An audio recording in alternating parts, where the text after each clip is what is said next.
I have to say, I'm actually rather impressed with this episode of Blue Exorcist. I'm surprised that not one character stole the show this week. I mean, I really love the Bond stuff, I really love the Yukio stuff, but everyone had their own sort of resolve and their own moments to shine, even if only for a couple minutes. Even some of the side characters who I was thinking were going to get pushed to the side in favor of Bond because this is Bond's arc, got a bit of time to grow. I mean, I forget some of their names, but you know, the two girls there, they had their little mini moment there, and even one of them gets to be able to use their kind of familiar that they haven't been able to for so long. All of the characters had a moment to kind of overcome their own obstacle. In the case of Rin, he still hasn't overcome his ability to draw his sword, but in terms of Bond, he sees Rin the exact same way he sees his father, as someone who puts on this face of this lone wolf, but he sees Rin's hand shaking. He knows Rin is scared, but he's putting on this face, we can do this, we can take this asshole down. And he was able to just kind of overcome it, and he does this amazing fire barrier, and just kind of overcomes his own obstacle of being scared and afraid because he sees what Rin's doing. I love that moment. But then on the case of Yukio, we see Yukio admit, you know, I both love and hate my brother all in one. He has this flashback, he sees all the times that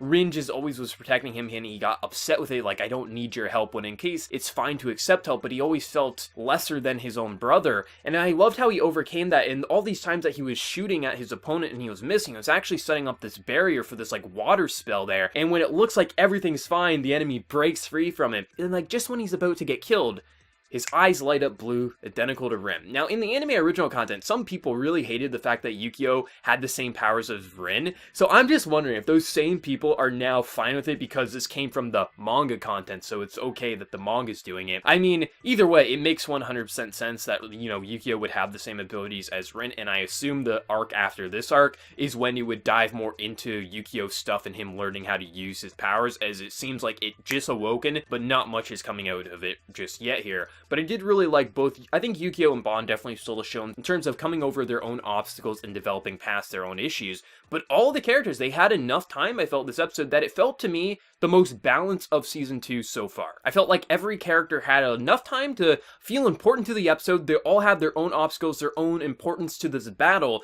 Not one character or not one little plot point feels more important right now with how this episode was directed. Each of the own battles everyone's facing feels important to this overall kind of war that they're attacking right here. And I saw it was a really good episode. I thought visually it looked really good. I thought the voice acting was on point, especially some of the Bond voice acting I thought was really good. But I just really liked, I think, if I had to pick one moment of the entire episode that really stuck out to me, is when Bond sees Rin's hand shaking with his sword, and Rin's, you know, he's talking, he has a normal face saying like, yeah, we can do this, we can kick his ass, and then Bond doesn't say anything, but he realizes that he needs to overcome himself, stop letting fear get the better of him, because he sees that Rin is scared himself, but he's still fighting at full strength. Despite him not being able to pull his sword and use his powers, he's still giving it his all. I thought that was a really great moment, and I think the best moment of the episode, but overall, like, the entire episode, it was well directed, it was well executed, I thought the pacing was great, and I'm just surprised that all of the main central characters had enough time in about 20 minutes to have importance and grow in their own way. Like, I thought it was really good, and the way the episode ends, it seems like next week is going to be another killer episode. I'm just really happy with how Season 2 is finishing up. I mean,